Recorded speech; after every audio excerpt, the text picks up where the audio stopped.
Hey there folks, how's it going? So, I have some good news and I have some bad news. Good news is, General's Cry with Sweep, actually pretty badass and it felt really fun to play. Did decent single target damage and was an overall very pleasant experience. Bad news, it's dead. It's in standard now. Yeah, I know that was a bit of a roller coaster there, I'm sorry. But it did a lot before it died. It did more than I thought it would before it died. And it turned me on to General's Cry in general. Wordplay not intended. Which means I might be playing some more General's Cry next league. Charge Dash General's Cry actually felt really good to level with, and I want to make a dedicated build around that, possibly using Void Forge, possibly Paradoxica, some cool flat damage scaling weapon. I don't think you can Charge Dash with a Facebreaker, sadly, so not that route, but either Paradoxica or Void Forge both seem neat. But that is neither here nor there. You know what is here, and what is on your screen right now is some mapping footage of the build that we're talking about, of the General's Cry Sweeper, which I also still used Earthshatter with now and again to do some bossing, and also Sweep for clear, and sometimes I used Sweep for bossing. I was jumping back and forth between them. They're both pretty darn good. Earthshatter is probably objectively the stronger choice. It's certainly better single target, but Sweep is so damn cool, and you can get 2% chance to deal triple damage, and it's a good meme, and it was honestly just really fun. As far as upgrades that we've made since the last time around, I did manage to purchase that Divergent Pulverize that I think I talked about in the last video. If I didn't, I purchased a Divergent Pulverize, which gives you even less attack speed and even more damage, and we don't care about attack speed, and we do care about damage, so I got Divergent Pulverize in there. That was a pretty big upgrade for single target. One other thing that I did is I got a Redeemer Touched Astral Plate. That gives me nearby enemies are blinded, or at least because I crafted it for nearby enemies are blinded, which allowed me to drop Flesh and Stone, because I have Maim in my Olnatol links, so I don't need the Maim from Flesh and Stone, and therefore free up 25% of my mana so that I can run Herald of Purity and get a bit more damage.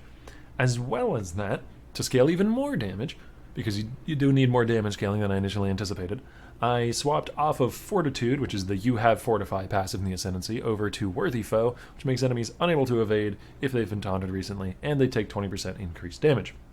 Pretty big damage buff there. I did also save 2 points picking up RT, because with the continual war crying and the taunt on hit, enemies were always taunted. Though it does mean you have to look out for cannot be taunted maps. Those are pretty spooky. As far as further upgrades to the build, some things that are a little more marginal, I got a literally perfectly rolled Olnatol's Embrace, which is not that much of an upgrade from what I was using before, because the one I was using before it was very well rolled, but still is something of an upgrade. Ideally, you would even go for corrupting your Olnatols and trying to get a local Fizz corruption, because it has 320% increased physical damage on it, so it's going to run away with a local Fizz corruption. It's going to do a lot of damage if you do that. As well as that, I did get a vulnerability on Hit Ring with a good Dex roll, and I think that's about it for things that have changed since last time. Other than that, I have basically the same rares. Fizz taken as Fire Helmet with some life in the good enchants, some good life and res on my jewelry, good life and res on my spiked gloves, CDR belts. That's pretty much it. Nothing too fancy going on there.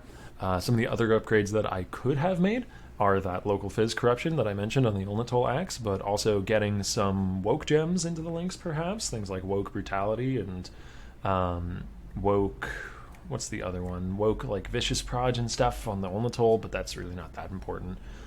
Getting a pair of Elder Boots with Fortify support would have been excellent, as that would have allowed me to fit Infuse Channeling back into the Cyclone, which is more damage and more defense.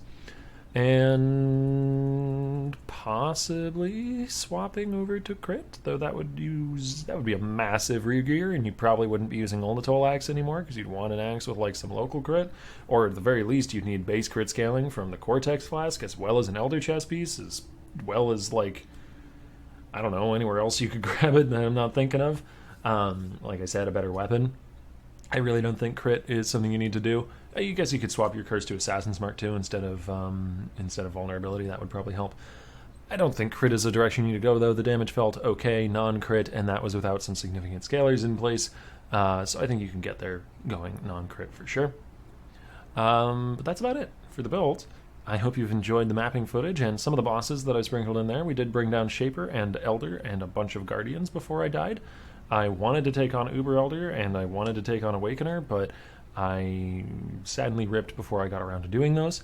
If we do the General's Cry Charge Dash build next league, I will definitely prioritize those bosses so that we can say that General's Cry has brought down all of the endgame stuff over the course of 2 builds instead of 1. But yeah, thanks for watching. I hope you enjoyed.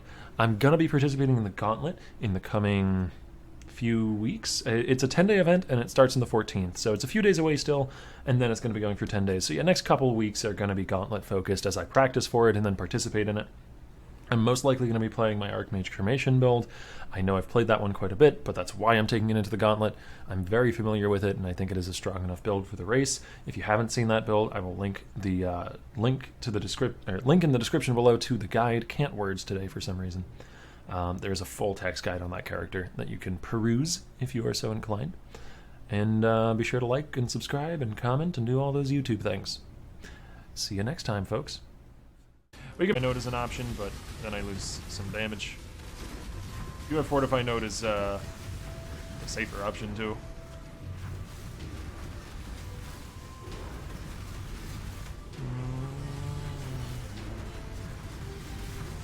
This guy's actually a little rippy. It's mostly the Nova thing that he does that's rippy. Also, my dudes are getting distracted over and over again by animated weapons, so I can't actually DPS them from a distance, which is a problem. Yep. Okay. Well.